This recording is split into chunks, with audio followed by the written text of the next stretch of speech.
Students. तो इस lecture में we are going to start new chapter, very very important, statistics, है ना। अगेन ये जो चैप्टर है जेईई मेंस स्पेसिफिक चैप्टर है। इसका मतलब ये है कि इससे सिर्फ जेई मेंस में आएगा सवाल, जे एडवांस में से सवाल नहीं आता है, ठीक है। अच्छा, इस चैप्टर को दूसरा ऐसे भी बोलते हैं, दूसरा नाम measures of central tendency and dispersion, ठीक है। Measures of central tendency and dispersion. तो इसमें क्या हुआ, इसमें दो चीज़ आ रहा है, एक तो सेंट्रल टेंडेंसी और एक डिस्पर्सन, ठीक है। तो यहाँ पे दो टर्म आ रहा है, सेंट्रल टेंडेंसी एंड डिस्पर्सन।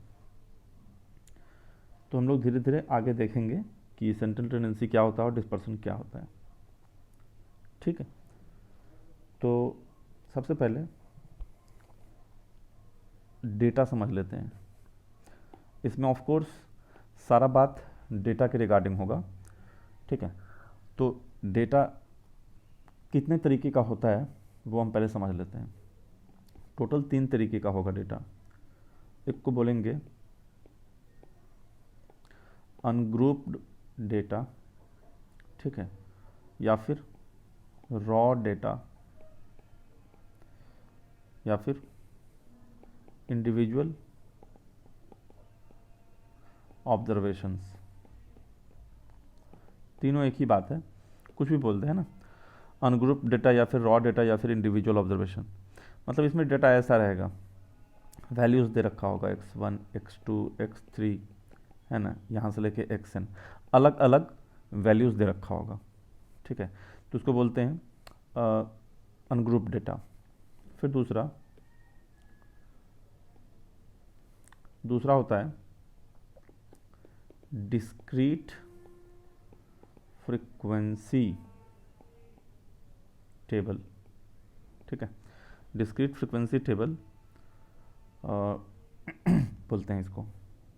तो इसमें क्या होता है डिस्क्रीट फ्रीक्वेंसी टेबल में कि डेटा कंसिस्ट्स ऑफ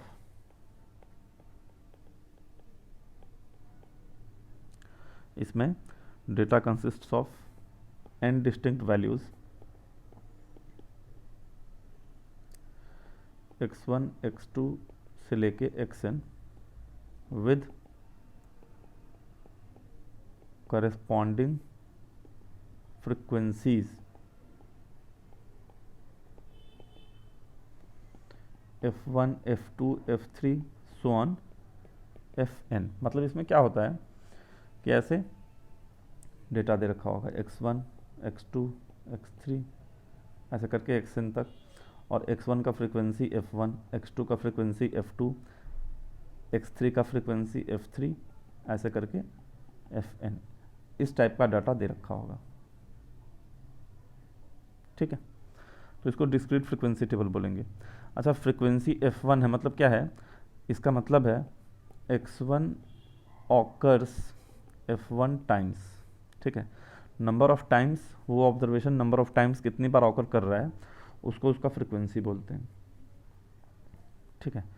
अब तीसरा जो डेटा होता है उसको बोलते हैं continuous frequency table, continuous frequency table, ठीक है।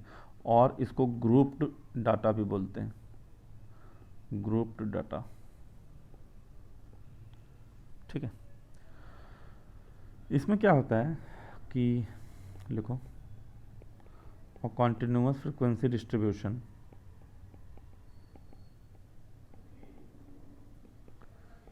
is a series in which the data are classified into different class intervals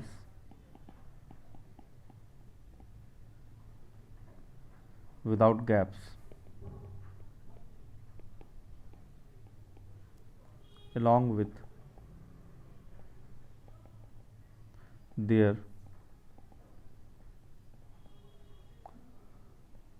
corresponding frequencies।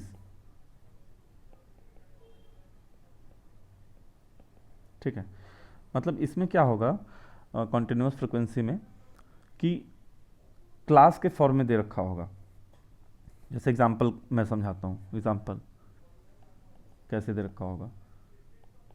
10 से 20 है ना, इसका फ्रिक्वेंसी मान लिया 5, फिर 20 से 30 इसका फ्रिक्वेंसी मान लिया 7, 30 से 40 इसका फ्रिक्वेंसी मान लिया 3, 40 से 50 इसका फ्रिक्वेंसी मान लिया 4। तो ये जो डेटा है इसको बोलते हैं कॉन्टिन्यूस फ्रिक्वेंसी डिस्ट्रीब्यूशन। ठीक है, या फिर कॉन्टिन्यूस फ्रिक्वेंसी टेबल। क्यों? क्योंकि इसमें जो डेटा गिवन है वो क्लास के फॉर्म में, मतलब 10 से 20 वाले कुछ भी हो सकता है। 10 से 20 मान लो एज है, ये डाटा जो है मान लिया एज है, एज ऑफ स्टूडेंट्स, स्टूडेंट्स नहीं मतलब एज ऑफ पर्सन। तो 10 से 20 के एज वाले 5 हैं, 20 से 30 के एज वाले 7 हैं, 30 से 40 वाले 3 हैं, 40 से 50 वाले 4 हैं। तो इस टाइप के डेटा को हम लोग कॉन्टिन्यूस फ्रिक्वेंसी डिस्ट्रीब्यूशन बोलते हैं। ठीक है, अब हम चैप्टर का नाम हमने बोला था measures of central tendency and dispersion. तो हम समझते हैं सेंट्रल टेंडेंसी क्या क्या होता है। सेंट्रल टेंडेंसी में 3 चीज आता है, मीन, दूसरा मीडियन, तीसरा मोड। ठीक है, तो धीरे धीरे बारी बारी से हम सब पढ़ेंगे मीन, मीडियन, मोड तीनों के बारे में। ये ठीक है, चलो शुरू करते हैं अपना मीन। ठीक है, तो इसमें पहला मीन को जनरली एक्स बार से डिनोट करेंगे, मीन ऑफ इंडिविजुअल ऑब्जर्वेशंस। ठीक है, इंडिविजुअल ऑब्जर्वेशंस मतलब जो पहला वाला डाटा था, अनग्रुप डाटा, जिसको मैंने इंडिविजुअल ऑब्जर्वेशन बोला था, उसका मीन कैसे निकालते हैं। तो बड़ा ही सिंपल है। मान लो ऑब्जर्वेशंस जो है वो है x1, x2, x3, xn। इसमें तो इंडिविजुअल अलग अलग दिया रहेगा, तो मीन होता है x1 plus x2 plus x3 plus xn by n, यानी कि जो तुम्हारा मैथमेटिकल एवरेज होता है। ठीक है, इसको बोलते हैं sigma x I from 1 to n by n, यानी sum of all observations upon number of observations. ठीक है, ये हो गया। फिर दूसरा मीन ऑफ दूसरे टाइप के डेटा का mean discrete frequency distribution.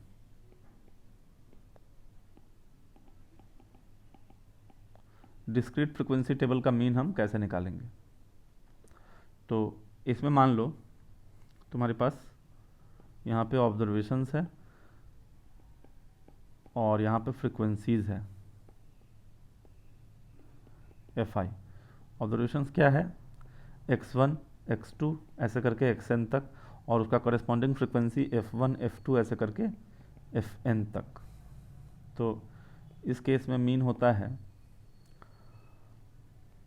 Sigma F i x i by sigma F i, यानी एफ आई एक्स आई मतलब f i into x i करके उसको ऐड करना है। तो f one x one plus f two x two plus dot dot f n x n divided by f one plus f two plus so on f n. ठीक है, इस फॉर्मूले से जो है हम लोग मीन निकाल लेंगे इसका, डिस्क्रीट फ्रीक्वेंसी डिस्ट्रीब्यूशन का। ठीक है, फिर तीसरा mean of continuous frequency distribution. तो कॉन्टिन्यूअस फ्रीक्वेंसी डिस्ट्रीब्यूशन के लिए, ठीक है, ये वाला फॉर्मूला यूज़ करना पड़ेगा तुम्हें। इसको मैं बताता हूँ, x bar A plus sigma F I D I by sigma F I, यही वाला फॉर्मूला यूज़ करोगे। वैसे तुम चाहो तो ये भी यूज़ कर सकते हो, ठीक है। तो इस केस में जो एक्स आई होता है वो कितना होता है, वो होता है upper limit plus lower limit by 2। X I को मिड वैल्यू बोलते हैं, ठीक है। X I is called as mid value. मतलब कॉन्टिन्यूस फ्रिक्वेंसी डिस्ट्रीब्यूशन में क्या होगा कि जो दे रखा होगा डेटा वो तो क्लास के फॉर्म में दे रखा होगा। इसमें तो क्या है, ऑब्जर्वेशन अलग अलग है, x1 x2 तो एक्स आई तुमको मालूम है, बट क्लास है जैसे 10 से 20, तो इसका एक्स आई क्या हो जाएगा, इसका एक्स आई हो जाएगा 15, ठीक है, ऐसा। और मीन का फॉर्मूला होगा a plus sigma F I D I by sigma F I. तुम चाहो तो ये भी लगा सकते हो। इसको बोलते हैं एज्यूम्ड मीन मेथड, ठीक है। मतलब a is equal to assumed mean. इस केस में a क्या होता है, एज्यूम्ड मीन होता है, ठीक है। जो भी ऑब्जर्वेशंस होता है उसके जो बीच में जो वैल्यू आ रहा है, ठीक है, उसको एज्यूम्ड मीन जनरली हम लोग मान लेते हैं। फिर ये फॉर्मूला लगाते हैं, ठीक है, a plus sigma F I D I by sigma F I. D I क्या होता है, यहाँ पे डी आई लिखता हूँ नेक्स्ट पेज में। डी आई का वैल्यू होता है एक्स आई माइनस ए, यानी X I minus assumed mean, ठीक है। A is equal to assumed mean, ठीक है। अच्छा, इसी टाइप के टेबल का एक और मेथड होता है मीन निकालने का, उसको स्टेप डेविएशन मेथड बोलते हैं। फॉर्मूला याद रखो, स्टेप डेविएशन मेथड। इससे क्या हो जाता है, इससे और छोटा हो जाता है क्वेश्चन। क्या होता है उसमें, mean A plus H into sigma F I you I by sigma F I. अब यहाँ पे दो चीज़ आया नया, यू आई और एफ आई। एच होता है size of class, size of class मतलब upper limit minus lower limit. जैसे ये वाला जो क्लास है 10 से 20, इसका साइज़ कितना है, 10 है, ऐसा, ठीक है। और h बता दिया। फिर यू आई, इसका फॉर्मूला होता है X I minus A divided by H होता है, X I minus A by H. यहाँ पे a अगेन एज्यूम्ड मीन, ठीक है, a इज एज्यूम्ड मीन। समझ गए मीन का फॉर्मूला। उसके बाद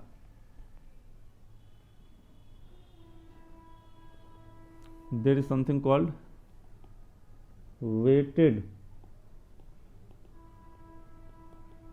अरिथमेटिक मीन। तो इसमें कोई दिक्कत की बात नहीं है। मान लो ऑब्जर्वेशंस हैं x1 x2 x3 से लेके xn, और उनका मतलब ये ऑब्जर्वेशंस हैं और उनका वेट्स, कॉरेस्पॉन्डिंग वेट है w1 w2 w3, ठीक है, wn, ऐसे करके। तो वेटेड अरिथमेटिक मीन होगा, ठीक है, वो होगा w1 x1 plus w2 x2 plus dot dot wn xn divide by w1 plus w2 plus dot dot wn हो जाएगा। ये ठीक है। तो ऐसे करके वेटेड अरिथमेटिक मीन तुम निकाल लोगे, ठीक है। Now let's solve couple of questions. पहला question, find the mean of the following data, ठीक है। ये मीन इसका निकालना है। तो ये of course continuous frequency distribution दे रखा है, ठीक है। कॉन्टिन्यूअस है ना फ्रीक्वेंसी डिस्ट्रीब्यूशन, क्लास के फॉर्म में दे रखा है। तो यहाँ पे क्लास लिख लेते हैं, क्लास, उसके बाद मिड वैल्यू, जिसको हम xi बोलेंगे। फिर एक सेकेंड, यहाँ पे क्लास हो गया, यहाँ पे मिड वैल्यू हो गया, ठीक है, यहाँ पे fi फ्रिक्वेंसी हो गया, ठीक है। फिर यहाँ पे ui निकालेंगे, उसको बोलेंगे xi minus A by H, और यहाँ पे fi इंटू यू आई निकालेंगे, fi इंटू यू आई। तो हम इसमें कौन सा मेथड लगाने जा रहे हैं? स्टेप डेविएशन मेथड लगाने जा रहे हैं इसका मीन कैलकुलेट करने के लिए, ठीक है। ऐसे करके टेबल बनाओ। तो क्लास क्या है? 10 से 20, 20 से 30, 30 से 40, 40 से 50, 50 से 60, 60 से 70 और 70 से 80। सबका मिड वैल्यू लिखो, ठीक है। तो मिड वैल्यू कितना हो जाएगा? 15, 25, 35, 45, 55, 65 एंड 75। अब देखो एज्यूम्ड मीन किसको मानेंगे? जो बीच में आ रहा है ना, इन सब के बीच में, उसको एज्यूम्ड मीन मान लिया, ठीक है। बीच में जो आता है उसको एज्यूम्ड मीन मान लेते हैं। अब अगर नंबर ऑफ ये xi अगर ऑड है तब तो एक ही आएगा बीच में, और अगर इवन है तो दो आएगा। तो अगर दो आएगा तो दोनों में से किसी एक को मान लेना, कोई दिक्कत नहीं है, ठीक है। अब fi दे रखा है इसका 2, 3, 8, 14, फिर 8, 3, 2, ये ठीक है। अब जो है आगे बढ़ो, xi minus A by H, तो a है 45, तो यहाँ होगा 15 माइनस 45। अच्छा h का वैल्यू क्या है? यहाँ पे h मैं लिख देता हूँ, h इज इक्वल टू कितना हो जाएगा? 10 हो जाएगा। h का वैल्यू 10 है, तो निकालो पहला 15 माइनस ए 45, तो माइनस 30/10, यानी यहाँ पे -3 आएगा, ठीक है। यहाँ पे -2 आएगा, यहाँ पे -1 आ जाएगा, यहाँ पे 0 आ जाएगा, फिर यहाँ पे 1, यहाँ पे 2, यहाँ पे 3, ठीक है। ये ui हो गया। फिर fi इंटू यू आई निकालो, fi यू आई, तो 15 इंटू -3 -45, सॉरी fi यू आई है ना, तो 2 इंटू -3 -6, -6, -8, ठीक है, 0, 8, 6, 6 आ गया। तो अब अपने को फॉर्मूले में क्या क्या चाहिए होता है? देखो यहाँ जो फॉर्मूला हमने बताया था स्टेप डेविएशन मेथड का, ए चाहिए, एच चाहिए, sigma fi you I, sigma fi। तो यहाँ पे लिख लो सिग्मा fi, मतलब सम ऑफ ऑल फ्रिक्वेंसीज, 2 + 3 + 8 + 14 + 8 + 3 + 2, ये कितना आ जाएगा? ये 40 आ रहा है, ठीक है, हाँ। और कितना हो जाएगा? और सिग्मा fi यू आई निकालो, इसको ऐड करो, ठीक है। तो ये तो 0 आ जाएगा, 6 - 6 कैंसिल है ना, -6 + 6, फिर -8 + 8 0, तो ये सिग्मा fi यू आई 0 आ गया। तो फॉर्मूला लगाओ, कितना होगा? a + h into sigma fi you I by sigma fi। तो a कितना था? 45 + h इंटू, ये तो 0 हो जाएगा बिकॉज सिग्मा fi यू आई 0, तो ये सीधा सीधा 45 हो गया, ठीक है। तो ये आंसर हो गया इस क्वेश्चन का। नेक्स्ट क्वेश्चन, चलो इसका solution. Mean weight of 9 items is 15 if 1 more item is added to the series, ठीक है। चलो एक मिनट, इससे पहले हम थोड़ा सा एक इम्पॉर्टेंट नोट बता देते हैं, ठीक है। मान लो यहाँ पे ऑब्जर्वेशंस है xi और यहाँ पे उसका मीन है x बार। तो अगर, ठीक है, xi ऑब्जर्वेशंस है, उसका मीन x बार है, तो अगर ईच ऑब्जर्वेशन को xi + लैम्डा से रिप्लेस करोगे तो मीन में भी लैम्डा ऐड हो जाएगा। अगर ईच ऑब्जर्वेशन को लैम्डा से डिक्रीज़ करोगे तो मीन में भी लैम्डा डिक्रीज़ हो जाएगा। अगर ईच ऑब्जर्वेशन को लैम्डा से मल्टीप्लाई करोगे तो मीन में भी लैम्डा मल्टीप्लाई होगा, और अगर लैम्डा से डिवाइड करोगे तो मीन में भी लैम्डा डिवाइड हो जाएगा। ठीक है, मतलब जो चेंज तुम ऑब्जर्वेशंस में लाओगे जैसा मीन में भी वैसा ही चेंज आएगा, एकदम डायरेक्टली रिलेशन है। ठीक है, जो चेंज ऑब्जर्वेशन में लाओगे वही सेम चीज़, वही सेम चेंज मीन में आएगा। ठीक है, तो चलो अब ये पढ़ लिया, इसके बाद क्वेश्चन ट्राई करते हैं।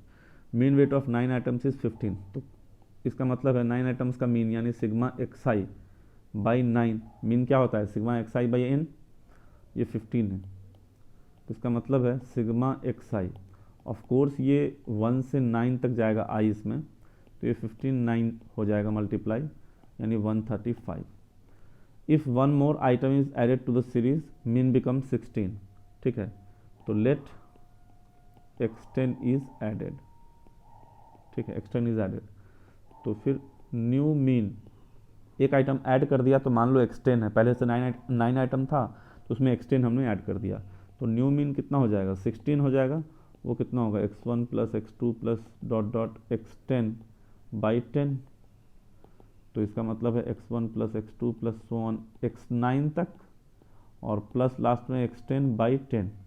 अब ये x9 तक का ऐड कितना है 135 है, तो 16 is equal to 135 plus x10 by 10, तो x10 की वैल्यू 100 बने 16 टू 10 माइनस 135, तो 160 माइनस 135 25 हो जाएगा, यानी ऑप्शन नंबर सी हो जाएगा। ठीक है, उसके बाद जो है आगे बढ़ते हैं,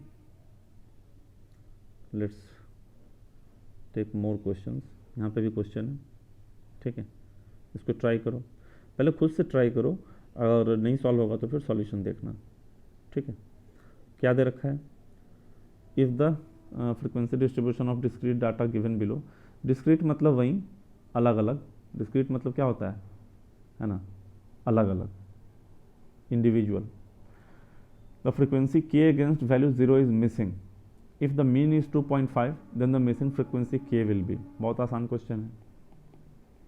ठीक है, यहाँ पे xi और यहाँ पे fi।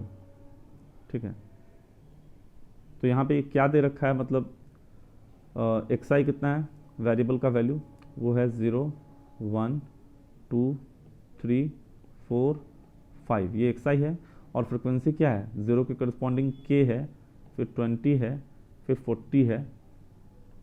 ठीक है, फिर 40 है, 20 है और 4 है। अब बोला कि 0 के अगेंस्ट जो फ्रिक्वेंसी है वो मिसिंग है। ठीक है, मीन कितना दे रखा है 2.5, तो k का वैल्यू बताइए। तो चलो, मीन क्या होता है, वो होता है sigma fi xi by sigma fi, मैंने पढ़ाया है। ठीक है, डिस्क्रीट फ्रिक्वेंसी टेबल का, तो fi xi यानी 0 इंटू के, ठीक है, plus 20 into 1 plus 40 into 2 plus 40 into 3 plus 20 into 4 80 plus 5 4 जा 20 डिवाइडेड बाई सब सम ऑफ ऑल फ्रिक्वेंसी, तो k प्लस और ये 60 40 100 और 24, तो k प्लस 124, ये हो जाएगा 2.5। दिस इज इक्वल टू कितना 20 प्लस 80 प्लस, ठीक है, 120 plus 80 plus 20 divide by k plus 124।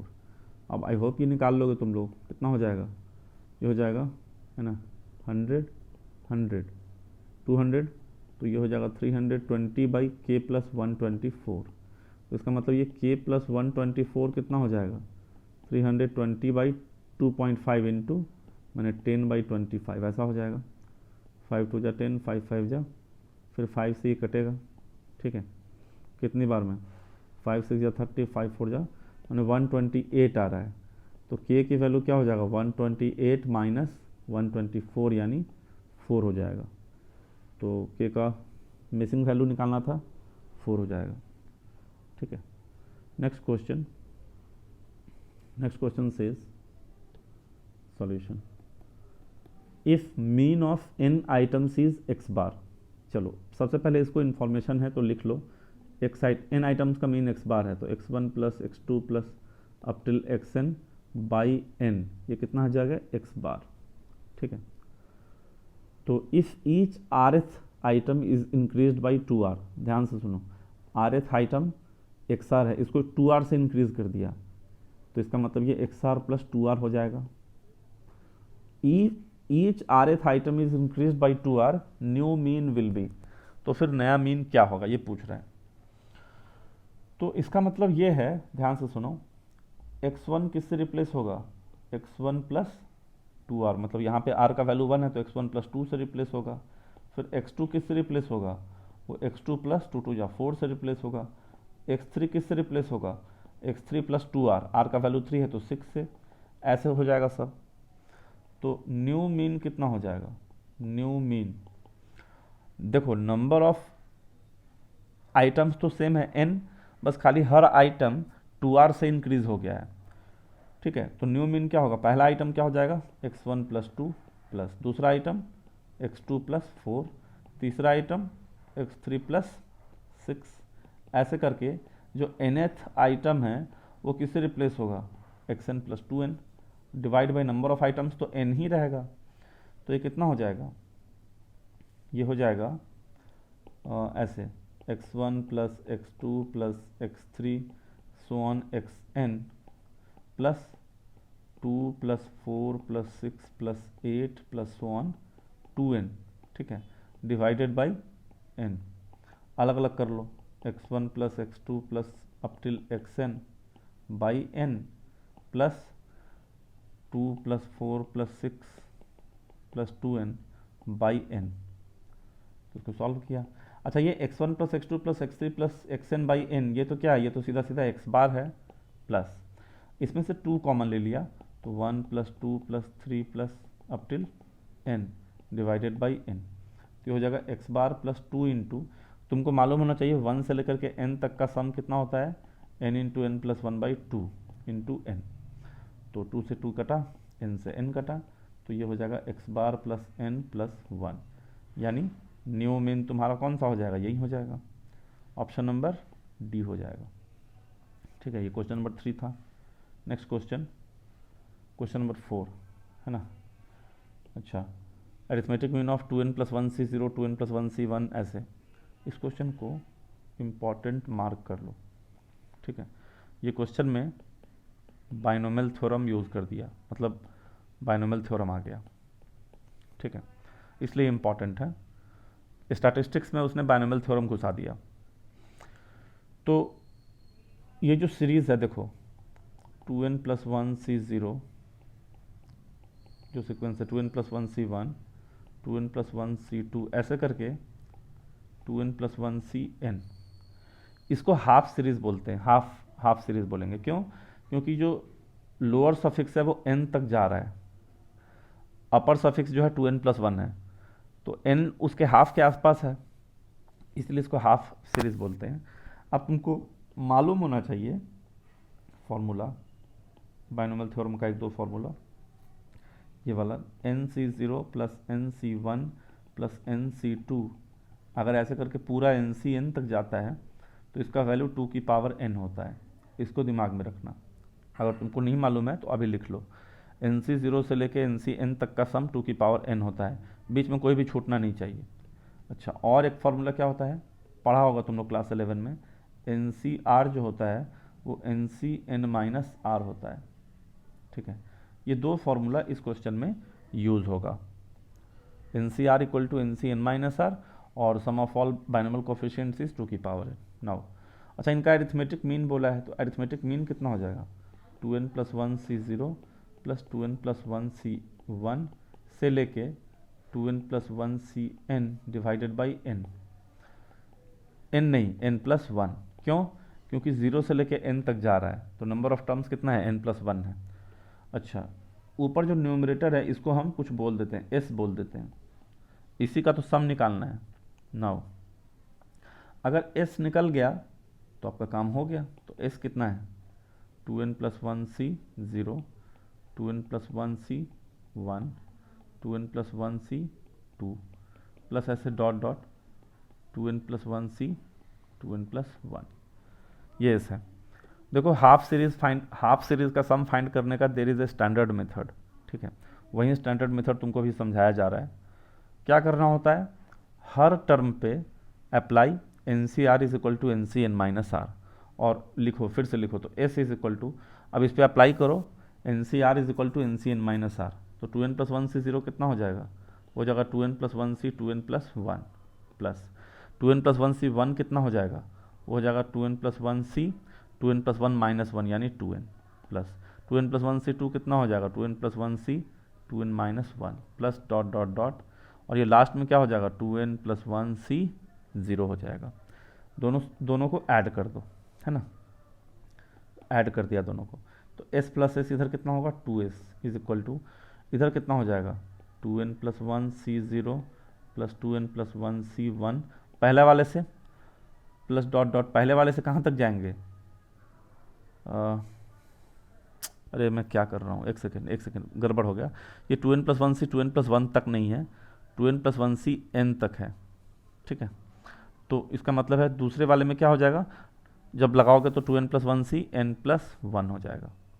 तो पहले वाला तो 2n+1 सी n तक गया, और फिर n के बाद n+1 से लेकर के 2n+1 ये दूसरे वाले से मिल जाएगा, तो 2n+1 सी n+1 plus dot dot 2n+1 सी 2n+1।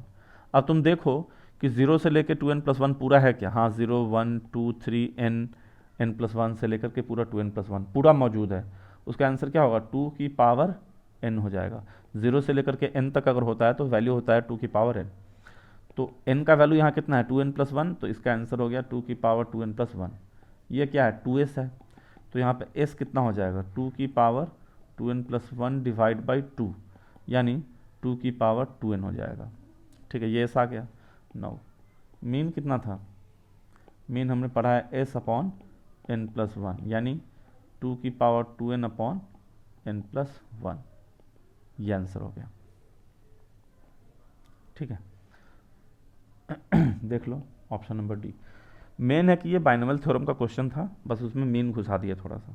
हाफ सीरीज का सम बहुत इंपॉर्टेंट है, याद रखना कैसे निकलता है, ठीक है। चलो आगे बढ़ते हैं, नेक्स्ट क्वेश्चन बोल रहा है वैसा ही क्वेश्चन है बाइनोमियल थ्योरम का ही, बट इसमें थोड़ा कॉन्सेप्ट अलग है, ये भी इंपॉर्टेंट।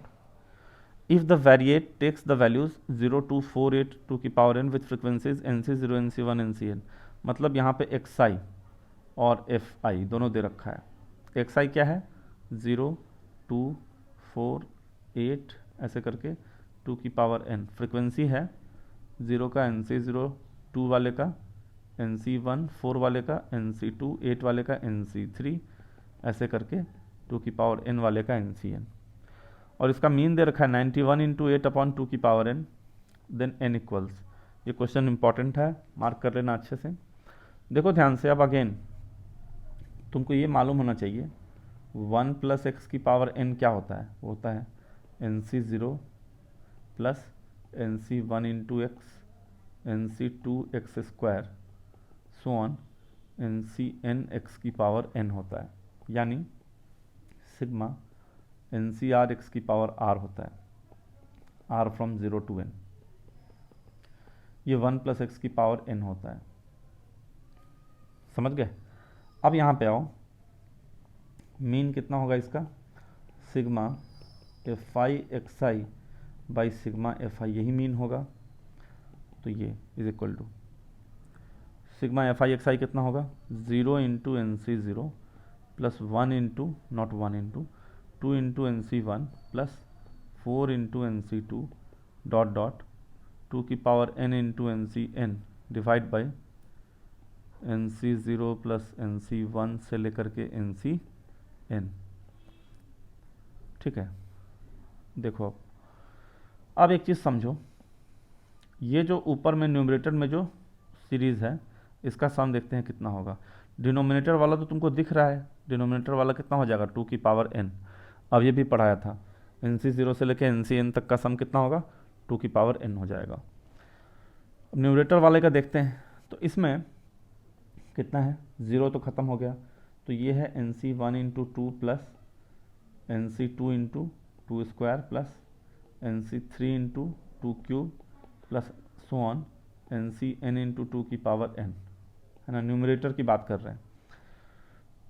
तो कुछ दिखा तुम्हें, देखो 1 प्लस एक्स की power n, NC1 into x, NC2 into x square, है ना, NC1 into x, NC2 into x का स्क्वायर, NC3 इंटू एक्स का क्यूब, मतलब एक्स का काम कौन कर रहा है, 2 कर रहा है। बट उसमें NC0 भी होता है, यहाँ पे NC0 तो नहीं है, तो हमने क्या किया, NC0 इसमें ऐड कर दिया अपने मन से, बाकी सब तो ऐसे ही हैं। NC1 into 2 plus NC2 2 square so on NCn2 की पावर n, लेकिन NC0 तो तुमने खुद से ऐड किया, तो वो तुम्हें घटाना भी पड़ेगा बैलेंस करने के लिए। अब यहाँ से लेकर के यहाँ तक ये क्या है, 1 प्लस एक्स की पावर n, यानी 1 प्लस 2 की पावर n माइनस NC0 का वैल्यू 1 होता है। NC0 is equal to NCn, ये कितना होता है 1, और NC1 ये कितना होता है n होता है। ठीक है, तो चलो, तो न्यूमरेटर का जो वैल्यू आया कितना आया, 3 की पावर n माइनस 1, और डिनोमिनेटर का वैल्यू है 2 की पावर n, देयरफॉर मीन कितना हो जाएगा 3 की पावर n माइनस 1 बाई 2 की पावर n, और ये दे कितना रखा है, ये दे रखा है 91 इंटू 8 अपॉन 2 की पावर n, 91 इंटू 8 अपॉन 2 की पावर n, यहाँ से 2 की पावर n गया, 91 इंटू 8 कितना हो जाएगा 728, तो 3 की पावर n कितना हो जाएगा 729 हो जाएगा, तो n का वैल्यू क्या हो जाएगा 6 हो जाएगा, n का वैल्यू इज 6। सही है, कौन सा ऑप्शन, ऑप्शन नंबर बी हो जाएगा। तो दिस क्वेश्चन इज इम्पॉर्टेंट, आगे बढ़ते हैं। ठीक है, उससे पहले थोड़ा सा आगे बढ़ने से पहले कॉम्बाइंड अरिथमेटिक मीन समझ लेते हैं। What is combined arithmetic mean, ये ठीक है। तो मान लो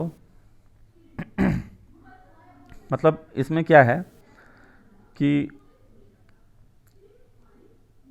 N1 ऑब्जर्व, मतलब इसमें होगा क्या, मैं तुम्हें समझाता हूँ। इसमें ये होगा कि दो अलग अलग डाटा सेट का जो है, दो या दो से अधिक डाटा सेट का मीन दे रखा होगा। ठीक है, फिर बोलेगा सबका कंबाइंड निकालने के लिए, कंबाइंड मीन सबका साथ में निकालने के लिए। तो मैं समझाता हूँ, लिखो यहाँ, इफ़ एक्स आई, है ना, आई इज इक्वल टू 1 2 से लेकर के k are the means of, है ना, means of k component series of sizes n I is equal to 1 2 3 k respectively, then the mean x bar of the composite series obtained on combining the component series is given by, एक second, is given by, कैसे निकलेगा, x बार n1 x1 bar plus, ठीक है, n2 x2 बार, यहाँ पे xi बार कर लेना, plus n3 x3 bar plus so on upon n1 plus n2 plus n3 plus so on. अब ये फार्मूला देखने में थोड़ा, मतलब मैंने क्या लिखा ये समझो पहले। ठीक है, मतलब के कंपोनेंट सीरीज है, बहुत सारा कंपोनेंट है। ठीक है, तो x1 बार पहला कंपोनेंट का ये है, पहले कंपोनेंट का मीन है, फिर x2 बार दूसरे वाले कंपोनेंट सीरीज का मीन है, x3 बार तीसरे कंपोनेंट सीरीज का मीन है।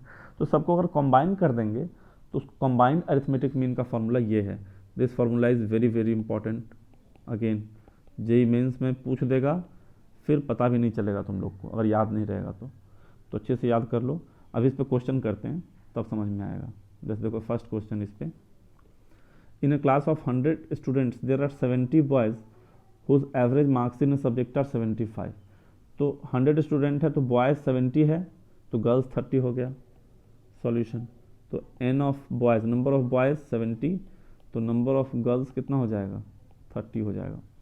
और बॉयज़ का एवरेज मार्क, तो एक्स बार ऑफ बॉयज़ वो 75 है, ठीक है। एक्स बार ऑफ गर्ल्स नहीं पता, एक्स बार ऑफ गर्ल्स। और कंप्लीट क्लास का x bar, average marks of complete class is 72, यानी कॉम्बाइंड अरिथमेटिक मीन जो है, देखो बॉयज़ और गर्ल्स को मिला के क्लास बनता है। क्लास का दो कंपोनेंट हो गया, बॉयज़ का अलग गर्ल्स का अलग। बॉयज़ वाले कंपोनेंट का अरिथमेटिक मीन 75 है और पूरे क्लास का 72 है। What is the average of the girls, तो एक्स बार ऑफ जी निकालना है, तो लगाओ formula combined arithmetic mean. Combined arithmetic mean X bar कितना होगा, वो होगा n1 x1 बार, यानी number of boys into arithmetic mean of boys plus number of girls into arithmetic mean of girls by NB plus NG, ऐसा ही होगा। Number of boys कितना है 70 into 75 plus girls का कितना है संख्या, गर्ल्स का है 30 इंटू, नहीं पता मेरे को, x bar g divide by 100, और ये दे कितना रखा है 72, तो एक्स जी बार सीधा सीधा लिख रहा हूँ, कितना हो जाएगा, वो हो जाएगा 7200 माइनस 70 इंटू 75 बाई 30, ठीक है। तो उसको तुम लोग कर सकते हो, 7200 माइनस, ठीक है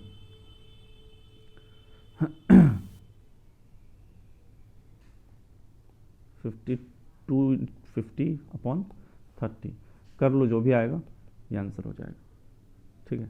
ऐसे करके हो जाएगा ये क्वेश्चन, कंबाइंड अरिथमेटिक मीन का क्वेश्चन था। फिर नेक्स्ट क्वेश्चन, ठीक है, ये देखो question, mean weight of 150 persons in a group, mean weight of 150 persons in a group is 60 kg. The mean weight of men in the group is 70 and that of women is 55. Find the number of men and women, ठीक है। तो चलो ये question तुम लोग खुद से try करो, पहले नहीं बनेगा तो अभी इसका सॉल्यूशन देखो, ठीक है। Solution, mean weight of 150 persons, total 150 persons हैं, टोटल 150 पर्सन है, तो मीन उसका कितना दे रखा है, एक्स बार 60 दे रखा है, 60 kg।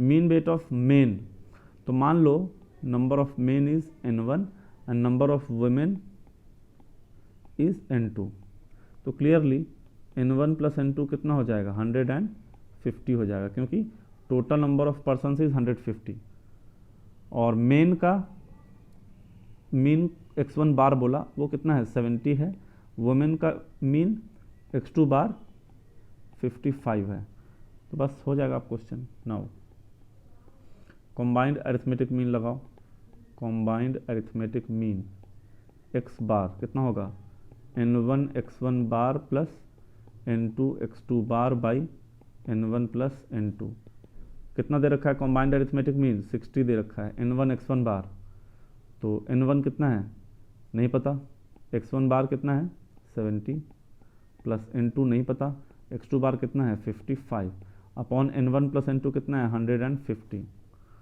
तो 60 into 150 is equal to 70 n1 plus 55, और ये n2 की जगह पे कितना लिख दोगे 150 माइनस n1, ठीक है, because n1 plus n2 is 150, तो ये जो भी आएगा, ठीक है 9000 आएगा, is equal to 70 n1 plus 55 into 150 minus 55 n1। अब यहाँ से कैलकुलेट n1, वो तो तुम खुद ही कर सकते हो, जो आएगा n1 आंसर हो जाएगा।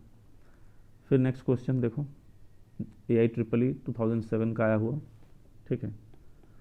Average marks of boys in class is 52 and girls is 42, average marks of boys and girls combined is 50, percentage of boys in the class. Similar question है इसके जैसा, किसके जैसा, क्वेश्चन नंबर 6 के जैसा। बॉयज़ का 52 है, तो नंबर ऑफ बॉयज़ तो नहीं दे रखा है, तो नंबर ऑफ बॉयज़ N1 मान लिया, नंबर ऑफ बॉयज़ N1 मान लिया, नंबर ऑफ गर्ल्स N2 मान लिया, ठीक है। x1 बार यानी बॉयज़ का अरिथमेटिक मीन एवरेज कितना है 52, और x2 बार यानी गर्ल्स का कितना है 42, ठीक है। और x बार कॉम्बाइंड बोला ना, average marks of boys and girls combined is 50, तो x बार कितना होता है N1 x1 bar plus N2 x2 bar upon N1 plus N2, ठीक है। तो x1 बार इज़ 52, तो 52 N1 plus 42 N2 divide by N1 plus N2, और ये है कितना x बार 50 है, तो हो जाएगा 50 into N1 plus N2 is equal to 52 N1 plus 42 N2, ठीक है। ऐसा कुछ आ गया। अब आगे सॉल्व करो, 50 N1 plus 50 N2 equal to 52 N1 plus 42 N2, ठीक है। तो यहाँ से कितना हो जाएगा, ये हो जाएगा 8 N2 is equal to 2 N1, यानी N1 is equal to 4 N2, तो number of boys is 4 times number of girls. तो क्या पूछा है, percentage of boys, percentage of boys कितना हो जाएगा, वो हो जाएगा N1 by N1 plus N2 into 100, number of boys, और N1 प्लस N2 कितना हो जाएगा, N1 प्लस N2 कितना हो जाएगा N1 बाई 4 इंटू 100, तो ये तो 80% आ जाएगा, कर लेना इसको, ठीक है। ये आएगा 4/5 इंटू 100, तो 80% आ जाएगा। कौन सा ऑप्शन सही है, सी। तो दिस वेर सम क्वेश्चंस, है ना, of arithmetic mean. Next lecture में हम इसके आगे कंटिन्यू करेंगे।